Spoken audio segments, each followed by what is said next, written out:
Сулайман-То, расположенная в центре Аша, во все времена привлекала к себе внимание. В VII-VIII веках вместе с приходом ислама в Среднюю Азию мусульмане приняли древние правила – совершать паломничество на священную гору Сулайман-То. Тысячи паломников со всей Ферганской долины на протяжении нескольких веков приходили молиться к горе. В связи с этим в начале века Ош становится центром мусульман. Это стало основой для того, чтобы город стал туристическим.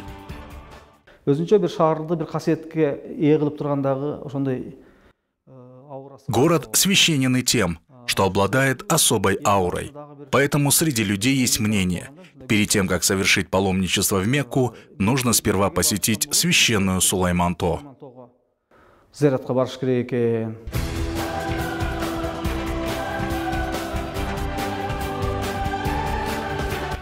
Проходят года, люди меняются, меняются взгляды на жизнь. Но чтить Сулайман-То и совершать паломничество не изменилось. Внимание туристов привлекают исторические места, ценности горы, географически удобное расположение, 3000-летняя история. Также немаловажную роль в туристическом потенциале имеет то, что Ош является транзитной территорией на участке Великого Шелкового пути. В прошлом 2013 году было самое большое количество – более 3000 туристов. Общее количество приехавших на Сулайман-То – 107 тысяч человек. И это только то, что мы зарегистрировали.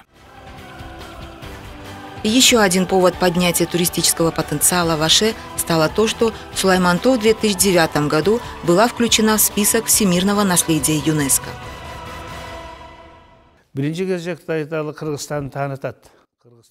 Во-первых, это дает возможность узнать о Кыргызстане. То, что есть такое государство. Увеличится поток туристов. Они узнают, что Кыргызстан – красивая, уникальная страна. Поэтому с 3000-летней историей был включен в список ЮНЕСКО. С этой стороны перспективы большие.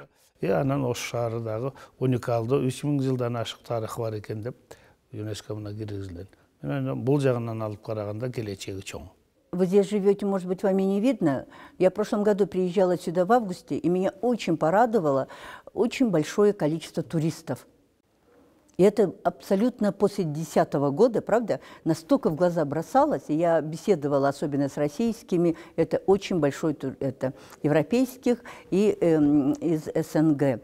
То есть заметно и незаметно, однако то, что он в туристических маршрутах, он в ЮНЕСКОвских международных документах, списках, я думаю, это играет роль.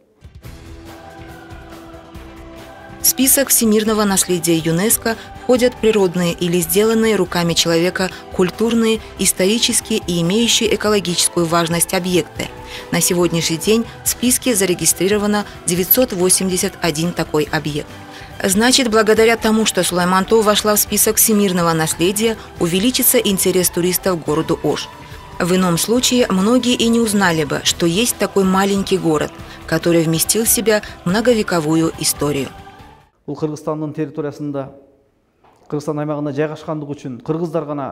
Это означает, что за сохранность этой ценности будут отвечать не кыргызы и не Кыргызстан, а все человечество. Известно, что поступят большие средства. И поэтому, например, в мире много людей, которые интересуются путешествиями. Некоторые из них путешествуют по тем местам, которые входят в этот список ЮНЕСКО. Они составляют специальный маршрут по этим объектам. И почему не воспользоваться возможностями? ЮНЕСКОның тизмесине кирген гана жерлерди кыдырып, ошондой маршрутты түзүп алган адамдар дагы бар да. Анан ошондой мүмкүнчүлүктөрдү эмне үчүн пайдаланбаш керек деген ой келет. Год за годом увеличивается число туристов, приезжающих в Ош. И это не только кыргызстанцы, но и гости со всего мира. Несмотря на время года, на Сулайман-То можно встретить представителей различных стран. Некоторых привлекает расположение горы в центре города, некоторых – история Аша.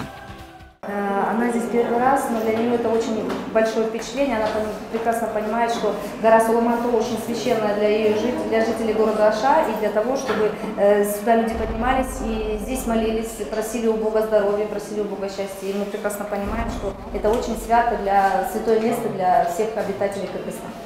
Я люблю очень Ош, потому что это красивый город.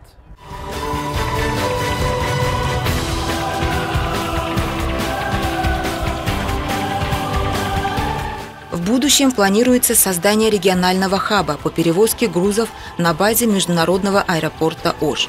Это возрождение Великого Шелкового пути в современном Кыргызстане, что в свою очередь представляет особую привлекательность для развития туризма.